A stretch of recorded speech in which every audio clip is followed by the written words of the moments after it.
পেয়ে গেছি। এই দেখুন।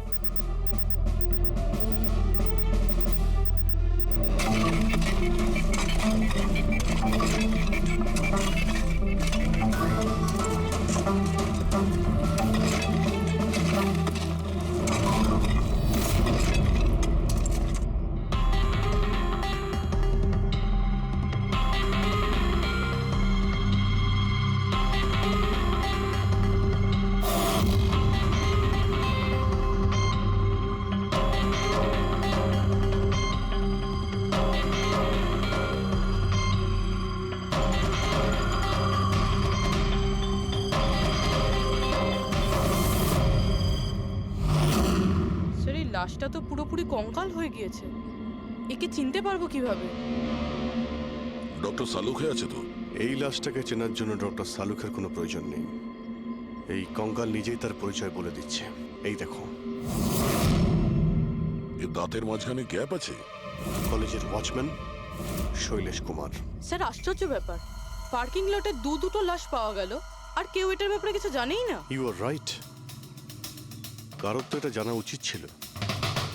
তার তো অবশ্যই জানা উচিত যে পার্কিং লটের ফ্লোর বানিয়েছে।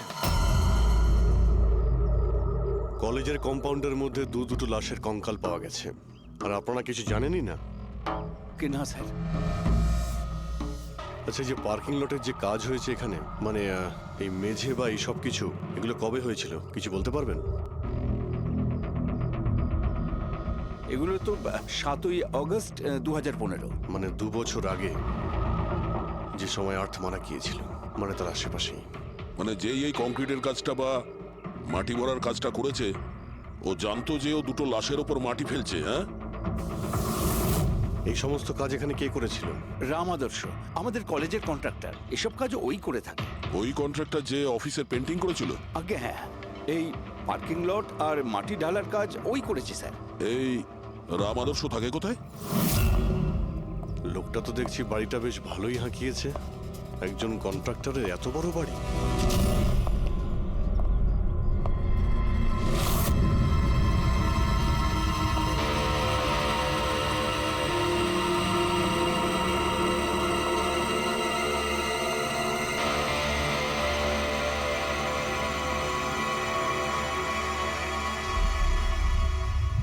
আচ্ছা দাদা, এটা কি করে হলো? কি আর বলবো বাবা, আমার তো আর জীবনের প্রতি মায়া দয়াই নেই। দেখো না, কালকেই কত হাসি ঠাট্টা করছিল আদার, আর কালকেই হঠাৎ একটা অ্যাক্সিডেন্টে প্রাণ চলে গেল। অ্যাক্সিডেন্ট? অ্যাক্সিডেন্ট? আগে আর্থ আর শৈলেশ মরেছিল, এখন এই রাম আদর্শ। একমাত্র এই ছিল যে এই কেসের শেষ সাক্ষী। এটা কারো প্ল্যান মনে হচ্ছে বস। আর এটা তো কোনো কাকতালীয় হতে পারে না। মনে হচ্ছে কেউ জেনে গেছে যে আমরা এই কেসটাকে ইনভেস্টিগেট করছি, নিজের জীবন বাঁচানোর জন্য রাম আদর্শকে মেরে দিল। আমার তো মনে হয় এই কলেজেরই কেউ হবে। সে কে এটা জানতে কলেজের হিস্ট্রি ঘাঁটতেই হবে। স্যার, টোনব্রিজ কলেজের ফিনান্সিয়াল হিস্ট্রি একদম ক্লিন। টাকা বা ডোনেশনের ক্ষেত্রে কোনো ঘাপলা নেই। স্যার স্যার এই আর্টিকেলটা পেয়েছি। 3 আগস্ট 2015-তে একে স্টোনব্রিজ কলেজের কেমিস্ট্রি ল্যাবে স্টুডেন্টদের ওপর একটা আজব সাইড এফেক্ট হয়েছিল। সবাই অজ্ঞান হয়ে গিয়েছিল। মনে হয় কোনো কেমিক্যাল রিয়াকশন ছিল। এটা কি ধরনের কেমিক্যাল? স্যার ওটা তো অথরিটিসও জানতে পারেনি। সবাই এটাই মেনে নিয়েছিল যে কোনো একটা স্টুডেন্ট হয়তো দুটো কেমিক্যালকে একসাথে মিলিয়ে ফেলেছিল। কেমিক্যাল রিঅ্যাকশনের এত স্ট্রং এফেক্ট যে সেটা পুরো ল্যাবে ছড়িয়ে পড়ে। হতে পারে অভিজিৎ, কিছু কিছু কেমিক্যালের খুব স্ট্রং রিয়াকশন হয়, যেমন হচ্ছে নেনথানালাইট। বস, আমিও ওর কেমিক্যাল জার্নাল দেখেছি। ওখানে একটা অদ্ভুত জিনিস দেখেছিলাম। 10ই আগস্ট 2015-তে ওর কেমিক্যাল জার্নালে একটা বিশেষ কথা লিখেছিল। কি? আর্থ কেমিক্যাল ল্যাবে সুগার হাই ড্রাগের টেস্টিং করে ওর কেমিক্যাল ফর্মুলা বের করে লিখেছিল সুগার হাই, যাকে কেমিক্যাল ভাষাতে নেনথানানাইনও বলে। এটা একটা বিশেষ ধরনের ড্রাগ, যেটা একটা অদ্ভুত নেশা সৃষ্টি করে। কিন্তু এই আর্থ সুগার হাইয়ের টেস্টিং করছিল কেন? 1 মিনিট, এগুলো আমরা নোট করি। 3 আগস্ট 2015 টুনব্রিজ কলেজের স্টুডেন্টরা অজ্ঞান হয়ে গিয়েছিল 6 অগস্ট 6 তারিখ। খুশি আর্থকে শৈলেশের সঙ্গে সুগার হাই ড্রাগ কিনতে দেখে ফেলেছে। 7ই আগস্ট কলেজের পার্কিং লট তৈরি হয়, কনস্ট্রাকশন শুরু হয়। 10th আগস্ট আর্থ সুগার হাই কেমিস্ট্রি ল্যাবরেটরিতে টেস্ট করে। 11ই আগস্ট আর্থ কলেজ বোর্ডকে জানিয়েছিল শৈলেশ কলেজে ড্রাগস বিক্রি করে। 12ই আগস্ট 2015 শৈলেশকে চাকরি থেকে বরখাস্ত করা হয়। আর ওই দিনেই মানে 12ই আগস্টের দিনেই আর্থকে খুন করা হয়।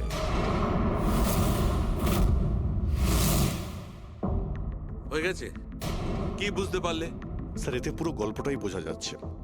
এমন কেউ ছিল যে কেমিস্ট্রি ল্যাবেই সুগার হাই ড্রাগস বানাতো। তোমার এরকম কেন মনে হচ্ছে? তালুকে আন্দাজে বলছি না, কনফার্ম। কলেজের মধ্যে কেউ তো একজন ছিল যে সুগার হাই ড্রাগস বানাতো। আর সেটাও রাতে, যখন কেউ থাকতো না। আর তার সঙ্গতে ছিল কলেজের ওয়াচম্যান শৈলেশ। আর সেই ড্রাগসই শৈলেশ কলেজের স্টুডেন্টদের বেচতো। সেই কারণে 3 তারিখে স্টুডেন্টস ল্যাবে অজ্ঞান হয়ে গেছিল স্যার। তার আগের রাতে ড্রাগস বানানোর পরে ওরা ওই জিনিসপত্রগুলো ঠিকমতো পরিষ্কার করেনি। সেই কারণেই হয়তো একটা স্ট্রং কেমিক্যাল রিয়াকশন হয়েছিল। এবারে বুঝতে পেরেছো? সেটা তো বুঝলাম, কিন্তু ভাই আমাকে একটা কথা বলো, আর্থের সন্দেহ কেন হয়েছিল? কারণ স্যার ও ল্যাবে অ্যাসিস্ট্যান্টের কাজ করত। ও হয়তো দেখেছে স্টোর রুম থেকে কেমিক্যাল আর জিনিসপত্র সরে যাচ্ছে, তখন ওর সন্দেহ হয়। আর যখন এই কেমিক্যাল রিয়াকশনটা হলো, আর তখন ওর বিশ্বাস হয়ে গেল কেউ ল্যাবের ব্যবহার করছে ড্রাগ বানানোর জন্য।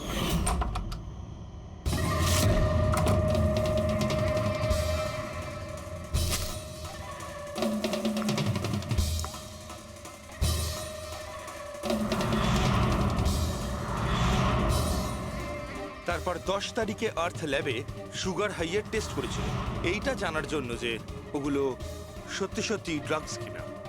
তারপর টেস্টের পরে টেস্টের সমস্ত ডিটেল ও একটা রিপোর্টে লিখে নিল। যখন ওর জানতে পারলো যে এই সুগার হাই একটা ড্রাগস, তখন ও কলেজ বোর্ডকে একটা চিঠি লিখেছিল। যখন এই কথা ওই ড্রাগ বানানোর লোকেরা জানতে পারলো, তখন ওরা ভয় পেয়ে গেছিল কে এই অর্থ ওদের কাছে পৌঁছে যাবে। সেই কারণে আর্থকে মেরে দিয়েছিল। তারপরে স্যার শৈলেশকে মারে, যাতে ওর কোনো উইটনেসই না বেঁচে থাকে। কিন্তু স্যার, এরকমটা কে করতে পারে? যে কেউ হতে পারে যার কেমিস্ট্রির ওপর খুব ভালো দখল আছে, আর যে সবসময় ল্যাবে যাতায়াত করতো। স্যার, ওই কলেজের প্রিন্সিপাল, উনি তো শৈলেশকেও পুলিশের কাছে দেননি। কেমিস্ট্রির নলেজ তো লোকেশ, তুষার আর বীরেরও রয়েছে। হায়ার স্টাডির জন্য ওরা বড় বড় ইনস্টিটিউটেও গিয়েছিল। তাও সেটা স্টুডেন্ট লোন বা স্কলারশিপ ছাড়া। এত টাকা পেলো কোথা থেকে ওরা? স্যার, হতে পারে তার মা বাবা দিয়েছে, বা এমনও হতে পারে কোনো বেআইনি কাজ করেছে টাকার জন্য। যে কেউ হতে পারে, এদের মধ্যে কেউ বা বাইরের কেউ, কাউকে ভরসা করা যায় না।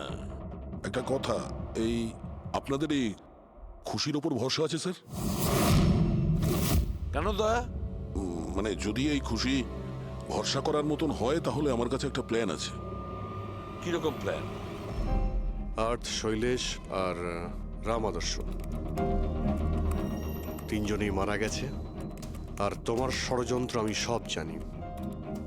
আর যদি তুমি চাও যে এটা গোপন থাকুক, তাহলে আজকে কলেজের পার্কিং লটে 1 কোটি টাকা নিয়ে চলে এসো। এই মেল পড়ে খুনি খুব ঘাবড়ে যাবে, এটা মনে করে যে কেউ তো আছে যে ওর আসল ব্যাপারটা জানে। স্যার, আই এম শিওর আজ রাতে ও নিশ্চয়ই আসবে। আর উইটনেসকে মারার চেষ্টাও করবে। তাই তো আমি বলছি স্যার, এসব কিছুর জন্য খুশির জীবনের রিস্ক নেওয়া কি ঠিক হবে? যদি অচেনা কাউকে দেখে খুনি ওখানে না আসে। আর আমাদের এমন কাউকে চাই যে ওই কলেজেই পড়ে। আর যাকে দেখে ওর মনে হয় যে হ্যাঁ, এ হয়তো ওর আসল ব্যাপারটা জানে। খুশি, তুমি একদম ভয় পাবে না। আমাদের টিম ওখানে থাকবে। ওকে, কিচ্ছু হবে না তোমার। এটা জিপিএস মাইক্রোচিপ, তুমি এটা তোমার কাছে রাখবে। আমরা তোমাকে ট্র্যাক করতে থাকবো।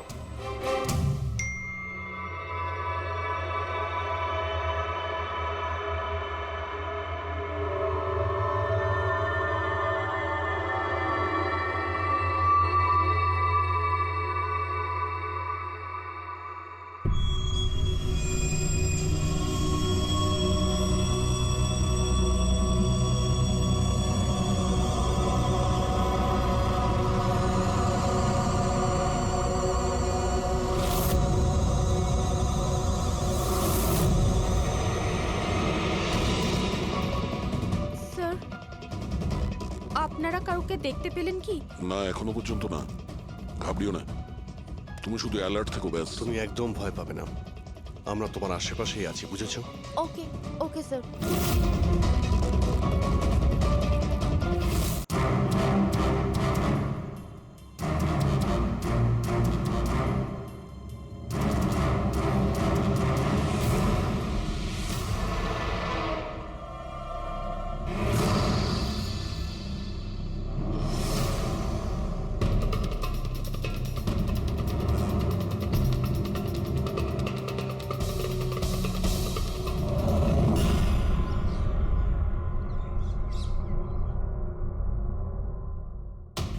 স্যার খুনি মেল পড়েও আসেনি? আরে পঙ্কজ, হতে পারে সে মেলটা দেখেইনি। বা এটা হতে পারে যাদের আমরা মেল করেছিলাম এদের মধ্যে কেউ খুনি নয়। খুশি, তুমি অনেকটা টায়ার্ড হয়ে গেছো, যাও তুমি ঘরে গিয়ে rest now. And thanks for everything. যদি কোনো জিনিসের প্রয়োজন হয় আমাদের ফোন করো, ওকে?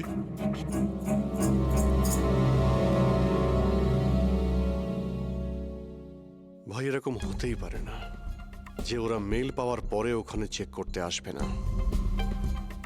রবি, লোকেশনটা ভালো করে চেক করো, যেখানে খুশি ছিল তার আশপাশে আর কে কে ছিল। এই রাম আদর্শের ডিটেলসও চেক করতে হবে, এত বড় লোক কি করে হলো। খুনিকে ব্ল্যাকমেল করছে হয়তো। ব্ল্যাকমেল যদি করেই থাকে তো ওর টাকা কোথা থেকে আসতো? ফ্রেডি, ওর অ্যাকাউন্টটা ভালো করে চেক করো, দেখো ওর কাছে টাকা কোথা থেকে আসতো। স্যার পেয়ে গেছি। কাল রাতে তুষার, লোকেশ আর বীরের লোকেশন কলেজের আশেপাশেই ছিল। মানে এরা তিনজন মিলে ড্রাগস বানাচ্ছিল? এদের সবার ডিটেলসটা বের করো পঙ্কজ। কিন্তু স্যার এরা যদি ওখানেই থেকে থাকে তাহলে পার্কিং লটে এলো না কেন? দেখতে এসেছিল হয়তো যে ওদের ব্ল্যাকমেল কে করছে।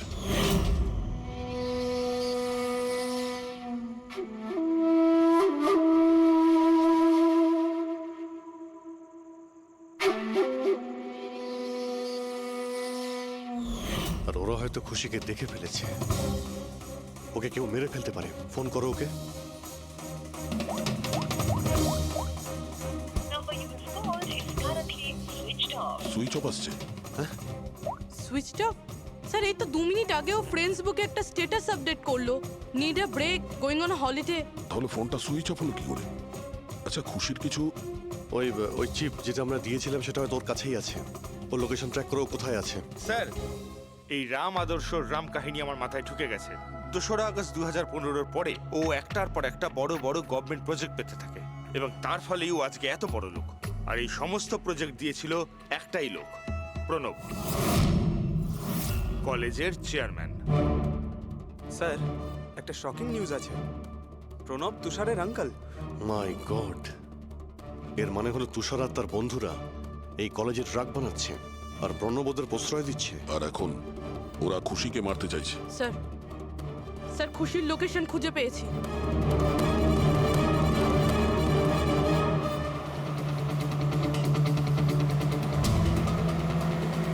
খুশি এখন কোথায় আছে? স্যার কোনো একটা আন্ডার কনস্ট্রাকশন সাইটে গিয়ে আটকে গেছে।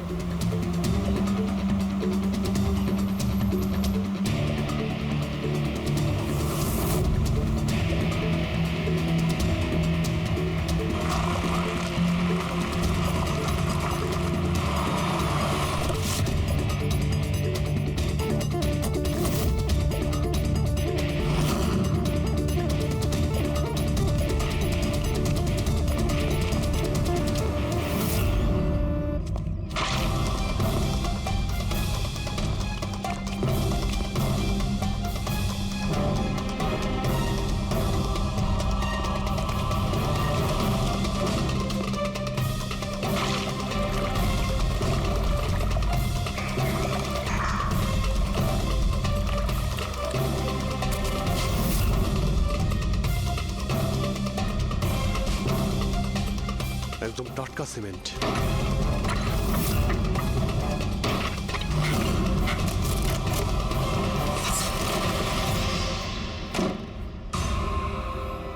খুশি?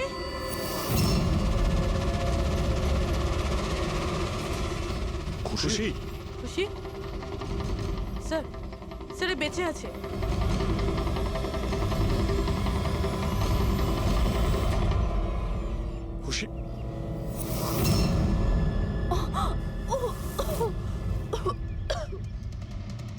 ওরা হয়তো বেশি দূর যেতে পারেনি। ওদের ফটো সমস্ত পুলিশ স্টেশনে পাঠিয়ে দাও, ধরা পড়ে যাবে। তিনটেকে তো পরে দেখবো, আগে ওই লোকটার ঘাড় ধরি যার হাত এদের মাথার উপরে আছে। প্রণব, ঠিক আছে।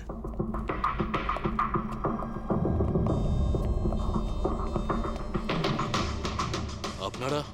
আগে হ্যাঁ, ওই দিন তো আপনিই বলেছিলেন যদি কোনোদিন কোনো প্রবলেম হয় আপনার কাছে চলে আসতে। হ্যাঁ, অফকোর্স আই রিমেম্বার। প্লিজ আমাকে বলুন আপনাদের কিভাবে সাহায্য করতে পারি। না ঠিক আছে, আমরা এখানে কিছু জিজ্ঞাসা করতে আসিনি, একটা ব্যাড নিউজ দিতে এসেছি। Bad news? আগে হ্যাঁ, ওই মেয়েটা আছে না খুশি, ও বেঁচে গেছে। খুশি? কে খুশি? চিনি না আমি। কি বলছেন আপনি? আপনি এত নার্ভাস হচ্ছেন কেন? আপনার শরীর ঠিক আছে তো? কিছু ওষুধ টষুধ খাবেন নাকি? নাকি আপনার স্মৃতিশক্তি ঠিক করার জন্য আপনাকে কোন ওষুধ খাওয়াতে হবে? বস, কাজ হয়ে গেছে স্যার, ওই মেয়েটাকে তো আমরা পুঁতে দিয়েছো। যেভাবে আর্তা শৈলেশকে পুঁতে দিয়েছিলে,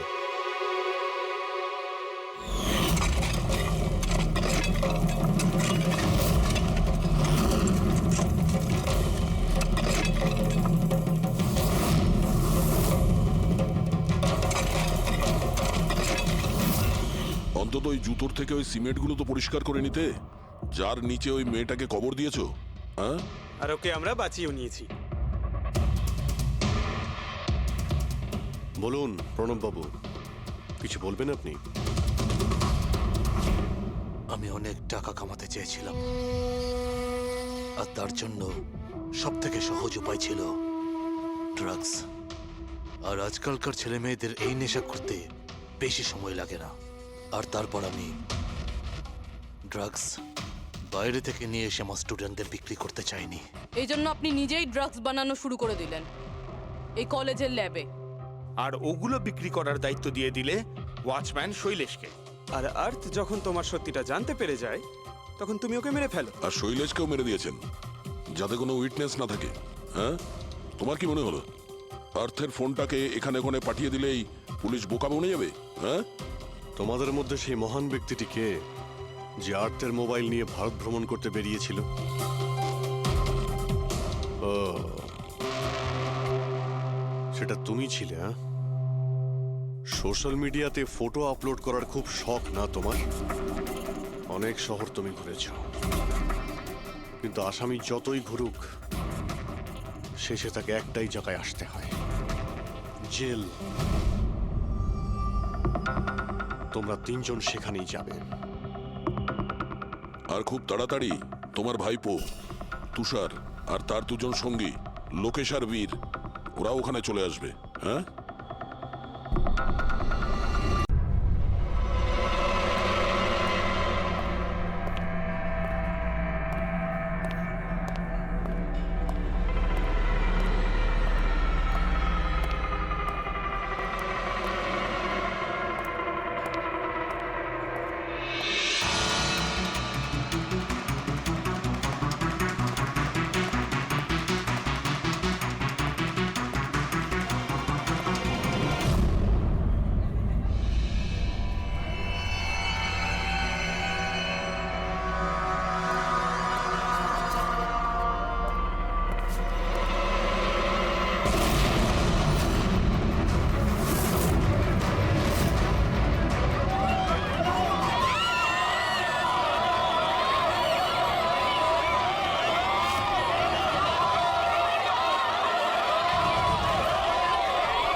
মিনিট দাঁড়াও, দেখতে দাও কি হয়েছে। কি হয়েছে? স্যার ওই যে দেখুন ওদিকে।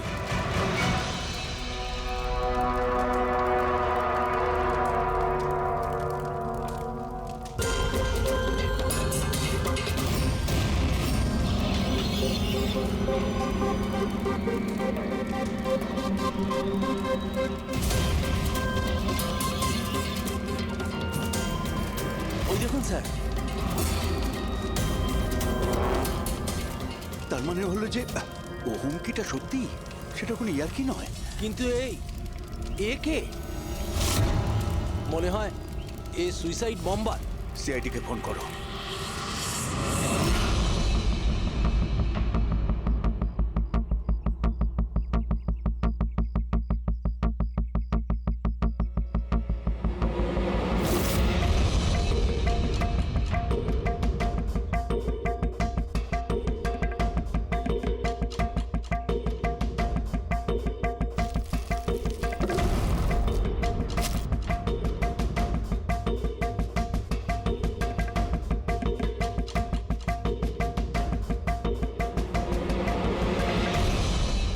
কিছু পাওয়া যেতে পারে এর থেকে? পাওয়ার মতো কিছু নেই বস বডিতে। বডি ডিকম্পোজ হয়ে গেছে, পচে গেছে। তাহলে তো চেনা খুব মুশকিল। না, চেষ্টা করব। সবার আগে এই হাড়ের ওপর যে মাংসর টুকরো আছে, টিস্যুতে আছে, এগুলোকে সরিয়ে হাড়টাকে একদম পরিষ্কার করে দেখি। ঠিক আছে, আইডেন্টিফিকেশনের কোনো চান্স আছে? চেষ্টা করবো দা। আপাতত আমি লাশটাকে ল্যাবে নিয়ে যাচ্ছি। স্যার, সবাই খুব শকে আছে।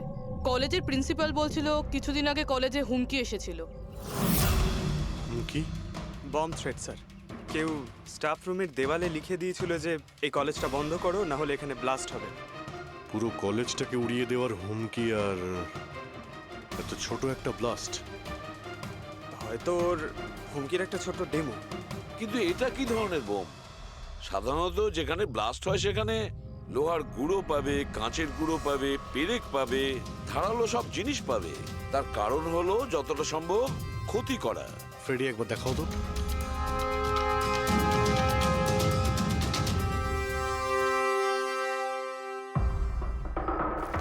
না স্যার, সেরকম তো কিছু দেখতে পেলাম না। আচ্ছা প্রিন্সিপাল সাহেব, আপনাদের স্টাফ রুমটা কোথায়? সেকেন্ড ফ্লোর, আসুন। চলো। রবিবাবু, আপনি যে বলেছিলেন যে দেওয়ালে কেউ কালি দিয়ে লিখেছিল, সেটা কোথায়? সেগুলো তো আমি মোবাইলে, এই দেখুন স্যার।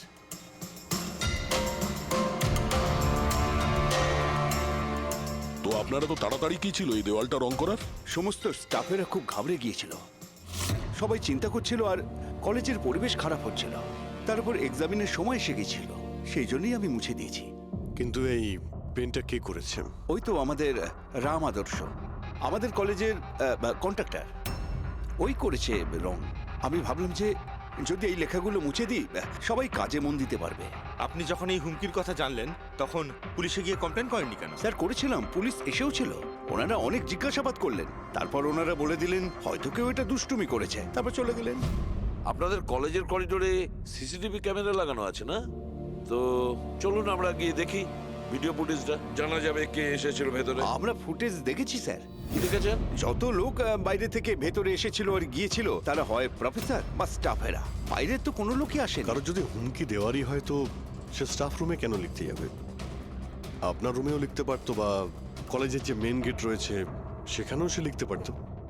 এখানেই কেন লিখলো? দেখুন রবিবাবু, কেউ না কেউ তো ভেতরে এসেছিল।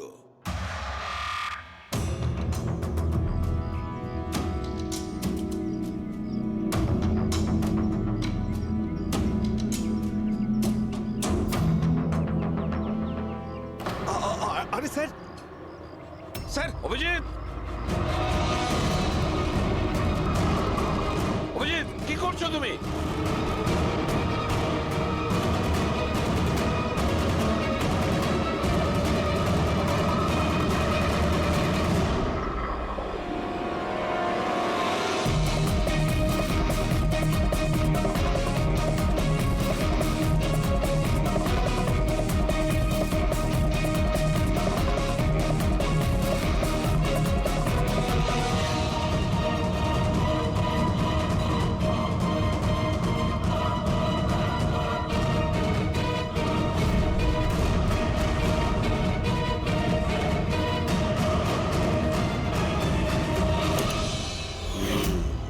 যেখানে ব্লাস্ট হয়েছিল সেই স্পটটা এই জানালার একদম নিচেই, আর এই জানালাটা স্টাফ রুমের একদম পাশে, আর জানালার ঠিক লাগোয়া হলো এই বেঞ্চ।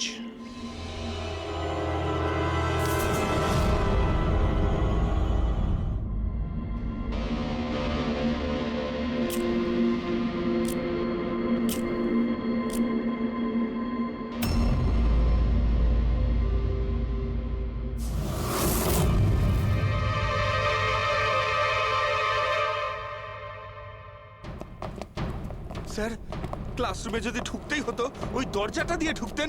এরকম হার্ট অ্যাটাক করানোর কি প্রয়োজন ছিল? আরে আমি চেক করছিলাম যে আমাদের বোমবার সে কতটা রিস্ক নিয়েছিল স্টাফ রুমে গিয়ে ওই হুমকি দেওয়া পেন্ট লেখার জন্য। তার মানে স্যার এই যে 65 লেখা বেঞ্চে যে ছেলেটা বসেছিল সেই বোমটা নিচে ফেলেছিল, যা ঠিক ওখানেই পড়েছিল। আর আমরা সবাই কাঁচের টুকরো আর লোহার টুকরো কেন পেলাম না জানো? মানে ওটা হোমমেড বোম ছিল? এক্স্যাক্টলি, এটা হোমমেড বোম ছিল। এই যে বাড়িতে ব্যবহার হয় না ব্লিচিং পাউডার ইত্যাদি, এগুলো দিয়েই বানানো হয়েছিল। সেই কারণেই ওই এভিডেন্স প্যাকেটে ব্লিচিং পাউডারের গন্ধ আসছিল। স্যার এই ব্লিচিং পাউডার ওর ওই বেঞ্চেও লেগে রয়েছে। স্যার তাহলে ওই বডিটা কার ছিল? আলুকে কঙ্কালটা ফরেন্সিক ল্যাবে নিয়ে গেছে, জানা যাবে সেটা কার। আচ্ছা রবিবাবু, স্টুডেন্টরা কোথায়? স্যার সবাইকে বাড়ি পাঠিয়ে দিয়েছি। আর এই স্টুডেন্টটা কোথায়? টেবিল নাম্বার 65 যে বসেছিল? স্যার নাম্বার 65 তো আরিয়ানের। স্যার ও 1 নম্বরের দুষ্টু ছেলে, কলেজের সব প্রফেসরদের জ্বালিয়ে খেয়েছে, 1 নম্বর দুষ্টু। আরিয়ান, চলো এবার আমরাও ওকে একটু বিরক্ত করি। I am sorry sir, I am sorry. চুপ! এই জন্য কলেজে জয়েন করেছো? কলেজটাকে বোম দিয়ে উড়ানোর জন্য? কেন করেছো এটা? স্যার এক্সাম আসছিল আর আমি একদম তৈরি ছিলাম না, তো ওই দিন আমি স্টাফ রুমের ভেতরে যাই আর কলেজটাকে বোম দিয়ে ওড়ানোর হুমকি দিয়েছিলি?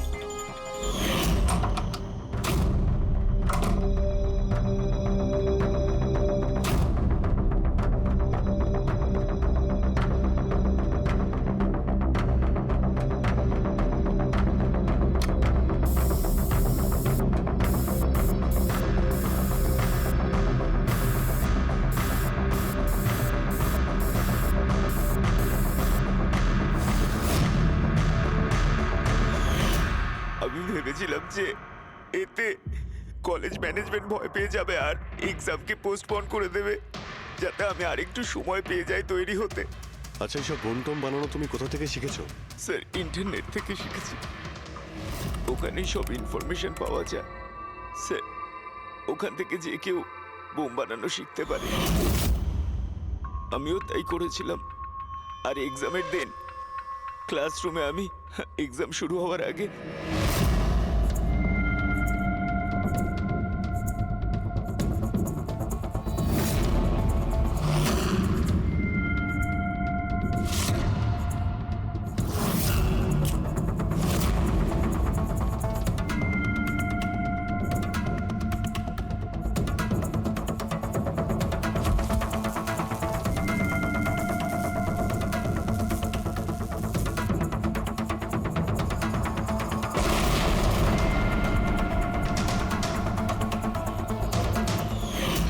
যদি এই বুদ্ধিটা পড়াশোনায় কাজে লাগাতে, তাহলে অনেক বড় কাজ করতে পারতে। স্যার আমি এইসব এক্সামটা বন্ধ করতে করেছিলাম স্যার, আমি কাউকে মারতে চাইনি। কিন্তু মেরেছো তো ঠিকই না? না বস, আরিয়ানের কারণে কারোর প্রাণ যায়নি। এটা কি বলছো তুমি সালুকে? বোম ব্লাস্ট করেছে ও কলেজে? হ্যাঁ বস, বম ব্লাস্ট করেছে। আর ওই বম ব্লাস্টের কারণে একটা মার্ডার কেস আমাদের সামনে এসে হাজির হয়েছে।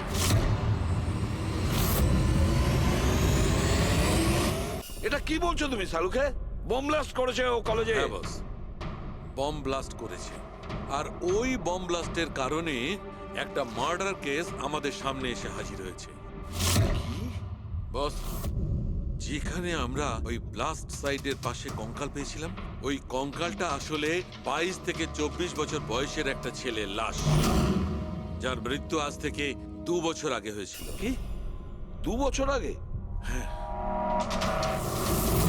এটা তো ভালোই হয়েছে, এর বমের কারণে ওখানে ব্লাস্ট হয়েছে আর লাশ বেরিয়ে এসেছে। নাহলে তো জানতেই পারতাম না একটা লাশ ওখানে পোঁতা রয়েছে। আর মৃত্যু হয়েছে কি করে? এটা বলা খুব কঠিন ব্যাপার বস। কোনো এভিডেন্স নেই, শুধু হাড়। আর ওই হাড়ের ওপর না কোনো বুলেটের চিহ্ন আছে, না কোনো ছুরির চিহ্ন আছে, কিচ্ছু নেই। কিন্তু আপনার গাট ফিলিং কি বলছে? অভিজিৎ, এই ধরনের কেসে গার্ড ফিলিং কোনো কাজ করে না। যা কিছু হতে পারে বস। হতে পারে কেউ ওর গলা টিপে দিয়েছে, কেউ ওকে বিষ দিয়ে মেরেছে, অথবা এটাও হতে পারে যে কেউ ওকে জীবন্ত জমির মধ্যে পুঁতে দিয়েছে। কিন্তু বস, এত কিছু সত্ত্বেও একটা সাফল্য পাওয়া গেছে। কি? এই দেখো, এইটা।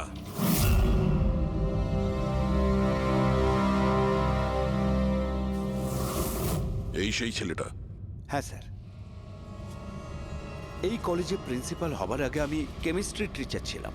সব ছাত্রছাত্রীদেরই আমি পোক করতাম যাতে কেমিস্ট্রিতে তাদের রুচি আসে, কিন্তু একে কখনো আমায় পোক করতে হয়নি, কারণ প্রথম থেকেই এর কেমিস্ট্রির প্রতি নজর ছিল। খুব ব্রিলিয়েন্ট ছিল স্যার। আর্থ ন্যাশনাল কেমিস্ট্রি অলিম্পিয়াড অ্যাওয়ার্ড 2015, 2 বছর আগে। আগে হ্যাঁ, আমরা এই অ্যাওয়ার্ড পেয়েছিলাম। আর শালুকের কথা অনুযায়ী ওর মৃত্যু 2 বছর আগে হয়েছিল। আপনাকে কেউ কিছু বলেনি যে ও চলে গেছে, ও নিখোঁজ হয়ে গেছে? পুলিশের রিপোর্ট তো নিশ্চয়ই করেছে। না স্যার, আমাকে কেউ কিন্তু বলেনি। কে যেন বলেছিল এর আর ওর বাবার মধ্যে কোনো বনিবনা ছিল না, তাই বাড়ি ছেড়ে চলে আসে। তবে খুবই ব্রিলিয়েন্ট ছেলে ছিল স্যার, পড়ায় খুবই মনোযোগ ছিল। আরে আমাদের কলেজের কেমিস্ট্রি ল্যাবে অ্যাসিস্ট্যান্টের কাজও করত, আর তাতে যা টাকা পেত সেগুলো খরচ করতো না, সবই সঞ্চয় করত। কোনো বিশেষ জিনিসের জন্য ও টাকা জমাতো? ও বলতো যে আমি কোনো এনজিওর সাথে মিলে দুস্থ মানুষদের সাহায্য করব। হ্যালো স্যার, মাইসেলফ প্রণব, কলেজের চেয়ারম্যান আর লোকাল কর্পোরেটর। ইন্সপেক্টর, আমি এসব কি শুনছি যে এই যে ব্লাস্ট হয়েছে সেটা সুইসাইড বম্বারের কাজ?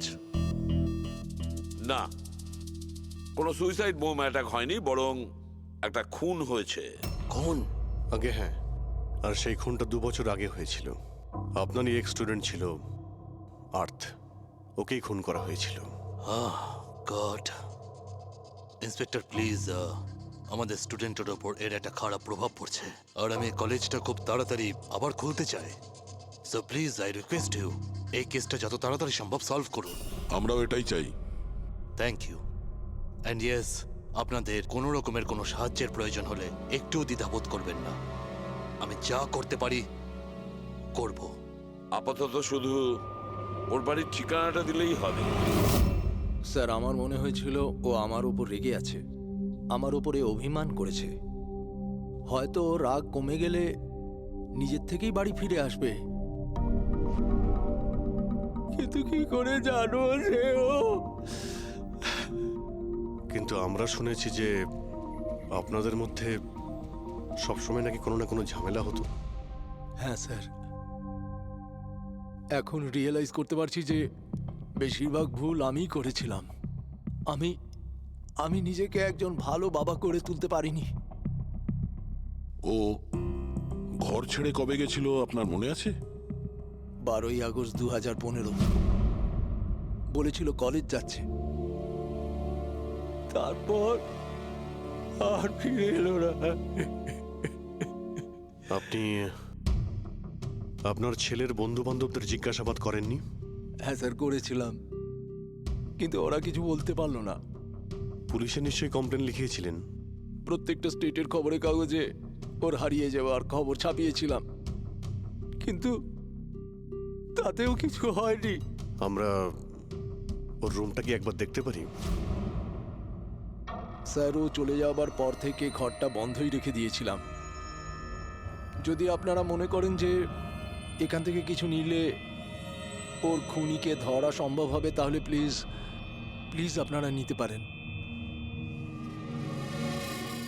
এসব কেমিস্ট্রির বই, আমরা তো কিছু বুঝতেই পারবো না এর। ডক্টর সালুকে স্যারকে পাঠিয়ে দিই, যদি উনি কিছু বলতে পারেন। আচ্ছা, এই যে ফটোগ্রাফটা আছে এইখানে, কলেজের প্রিন্সিপাল স্যারের সঙ্গে যে 4 জন আছে এইখানে, এদের সবাইকে চেনেন আপনি? হ্যাঁ, এরা ওর ছোটবেলাকার বন্ধু। তুষার, লোকেশ, বীর, খুশি, ওরা সব কলেজে একসাথেই পড়তো আর খুব ভালো বন্ধু ছিল। আচ্ছা, এদের সঙ্গে একবার দেখা করি। এদের অ্যাড্রেস দিন তো আমায়। হ্যাঁ,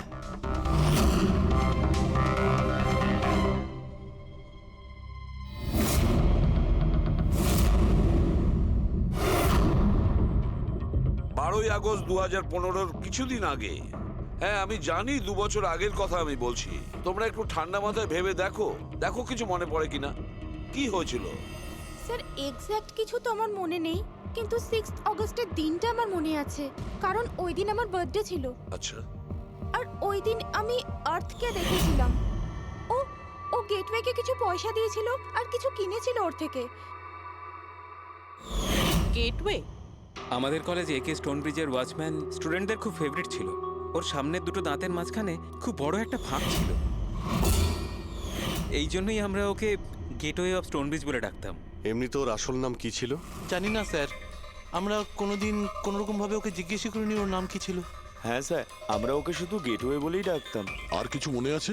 হ্যাঁ স্যার, 6 অগস্টের কদিন বাদে আমি আর্থকে গেটওয়ের সঙ্গে ঝগড়া করতে দেখেছিলাম। কিছু আর্গুমেন্ট চলছিল ওদের মধ্যে।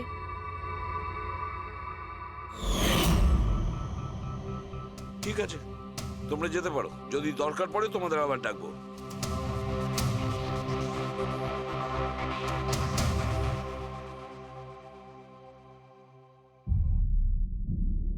কি মনে হচ্ছে? গার্ডকে আমাদের ধরতে হবে, ও নিশ্চয়ই কিছু বলতে পারবে। আর স্যার এই ছেলেটা ওয়াচম্যানের থেকে কি কিনছিল? এক্সকিউজ মি স্যার, হ্যাঁ, আমি আপনাদের কিছু বলতে চাই। কি? হয়তো আপনাদের এটা শুনে একটু আশ্চর্য লাগবে, কিন্তু আমি আগে থেকেই জানতাম যে আর্থ মারা গেছে। কি? ও মারা গেছে এটা তোমার কেন মনে হয়েছিল? দ্যাট আই ডোন্ট নো, এটা একটা গাট ফিলিং। আমি আগে থেকেই জানতাম যে ব্যাস আর্ট আর বেঁচে নেই। আর কি কারণ আপনার এই গাট ফিলিং এর? কারণ আছে স্যার, এই দেখুন ফেসবুকে আর্থের প্রোফাইল, এই সমস্ত পিকচার্স আর পোস্টস।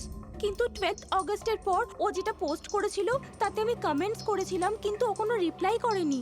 রিপ্লাই দেয়নি মানে আপনি ধরে নিলেন যে ও মারা গেছে? আই নো ইটস ওয়ার্ড, কিন্তু আর্থ আমার সমস্ত কমেন্টে রিপ্লাই করতো, এমনকি ঘুমানোর আগেও গুড নাইট মেসেজ পাঠাতো। কিন্তু 12 অগস্টে আমি সেই মেসেজও পাইনি। নো অফেন্স, তোমায় একটা পার্সোনাল প্রশ্ন করব? তোমার আর ওর মধ্যে কি কোনো রিলেশনশিপ ছিল? না, এরকম তো কিছু ছিল না, কিন্তু আমাদের রিলেশনশিপ বন্ধুত্বের থেকে অনেক বেশি ছিল। তার মানে আপনার মনে হচ্ছিল যে 12ই আগস্টের পরে ওর প্রোফাইলে ওর সমস্ত ছবিগুলো অন্য কেউ দিচ্ছিল? হতে পারে। না না, এটা কিভাবে হয়? আমরা তো মোবাইল কোম্পানির সঙ্গে ক্রস চেকও করিয়েছি। ও কটা ছবি তুলেছে, কোথা থেকে তুলেছে, আর কিভাবে তুলেছে, কখন পাঠিয়েছে, সব ক্রস চেক করেছি আমরা। সব তো ঠিকই ছিল। এক্স্যাক্টলি, মোবাইল কিছুক্ষণের জন্য অন হতো, কিন্তু লোকেশন সেটাই ছিল যেখান থেকে ও ছবি পোস্ট করতো। আমি জানি যে আপনারা কি ভাবছেন, যে আমি এসব পাগলের মতো কি উল্টোপাল্টা বলছি, কিন্তু আমার মন জানে আর্থ কোথাও যায়নি। ইনফ্যাক্ট ও কলেজ থেকে বাইরেও যায়নি।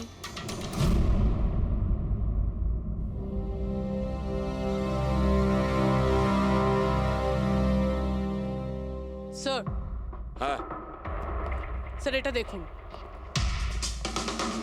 খুশি ঠিক বলছিল, আর্থ কোথাও যায়নি। এটা কি করে সম্ভব? স্যার আমি সব ছবির রিভার্স ইমেজ চেক করেছি। রিভার্স ইমেজ মানে যা থেকে তার ডিটেলসটা পাওয়া যায়? হ্যাঁ স্যার, যদি ধরুন কোনো ছবি আমরা ইন্টারনেটে আপলোড করি, তাহলে সেই ছবির সব ডিটেলস আমরা পেয়ে যাব। কটার সময় তোলা হয়েছিল, কোথায় তোলা হয়েছিল, সব। আর যদি ওই ছবি কেউ কোনো এডিট করতে চায় বা ট্যাম্পারিং করতে চায়, তাহলে আমরা অরিজিনাল ফটোটাও কি আছে সেটা বুঝে যাব। আর স্যার আর্ট 12ই আগস্টের পর থেকে যতগুলো ছবি আপলোড করেছিল, আমি সেগুলোর রিভার্স ইমেজ চেক করেছি। এই দেখুন স্যার কি পেয়েছি।